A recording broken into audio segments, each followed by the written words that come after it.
جب کوئی شخص فوت ہو جاتا ہے تو اس کی نماز جنازہ کے لیے جو اعلانات کیے جاتے ہیں ان اعلانات میں دو لفظ بولے جاتے ہیں۔ ایک لفظ ہے قضاء الہی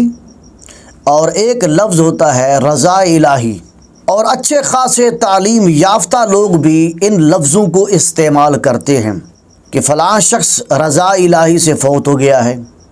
یا کہتے ہیں فلاں شخص قضاء الہی سے فوت ہو گیا ہے۔ تو میں ان دو لفظوں پر غور کرتا رہا کہ اصل لفظ کیا ہے کہ جب کوئی شخص فوت ہو جائے تو اس کی نماز جنازہ کے لیے کون سا لفظ استعمال کیا جائے، رضا الہی یا قضاء الہی۔ دیکھیں، جب کوئی شخص فوت ہو جائے تو اس وقت یہ اعلان کرنا چاہیے کہ فلاں شخص قضاء الہی سے فوت ہو گیا ہے، اور یہ نہیں کہنا چاہیے کہ فلاں شخص رضا الہی سے فوت ہو گیا ہے، اسی لیے کہ رضا اور قضاء میں بہت بڑا فرق ہے، زمین آسمان کا فرق ہے۔ چونکہ قضاء کا معنی ہے تقدیر الہی، یعنی تقدیر، فیصلہ جو اللہ تعالیٰ نے اس کے لیے اٹل فیصلہ لکھ دیا تھا، اور اس کا ایک معنی اتفاق بھی ہوتا ہے اور ایک معنی اس کا حادثہ بھی ہوتا ہے۔ ان معانی میں اگر کسی کو شک و شبہ ہو تو وہ لغت کی کتابیں اٹھا کر دیکھ سکتا ہے، جیسے المنجد ہے، فیروز اللغات ہے، ان کتابوں میں ان الفاظ کے معنی آپ دیکھ لیں۔ جبکہ رضا کا معنی ہے اللہ تعالیٰ کی مرضی، اللہ تعالیٰ کی خوشنودی، لہٰذا جب اللہ رب العالمین کسی کے متعلق کسی کے بارے میں فیصلہ نافذ فرماتا ہے اس کو قضا کہتے ہیں، اور جب کسی کام کی وجہ سے اللہ تعالیٰ خوش ہوتا ہے، راضی ہوتا ہے، اس کو رضا کہتے ہیں۔ جیسا کہ قرآن مجید میں اللہ رب العالمین نے ایک مقام پہ ارشاد فرمایا، رضی اللہ عنہم ورضوا عنہ، اللہ رب العالمین ان سے راضی ہے اور وہ اللہ سے راضی ہیں۔ اسی طرح اللہ رب العالمین نے ایک اور مقام پہ ارشاد فرمایا، لقد رضی اللہ عن المؤمنین، بے شک اللہ رب العالمین مومنین سے راضی ہوا۔ چنانچہ اسی طرح ایک اور مقام پہ ارشاد فرمایا، ورضیت لکم الاسلام دینا،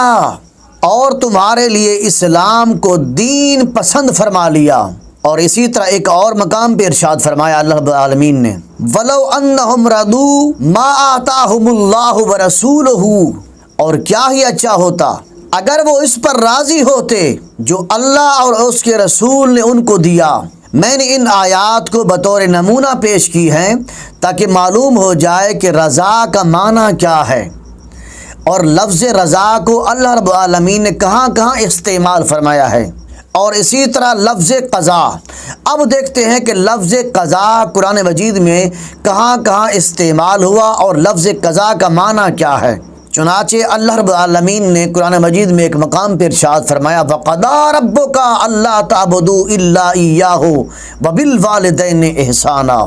اور تمہارے رب نے حکم فرما دیا کہ اس کے سوا کسی کی عبادت نہ کرو، اور اپنے ماں باپ کے ساتھ حسن سلوک کرو، اچھا سلوک کرو۔ اور اسی طرح ایک اور مقام پہ ارشاد فرمایا، وَاللَّهُ يَقْضِي بِالْحَقِّ، اور اللہ رب العالمین سچا فیصلہ فرماتا ہے۔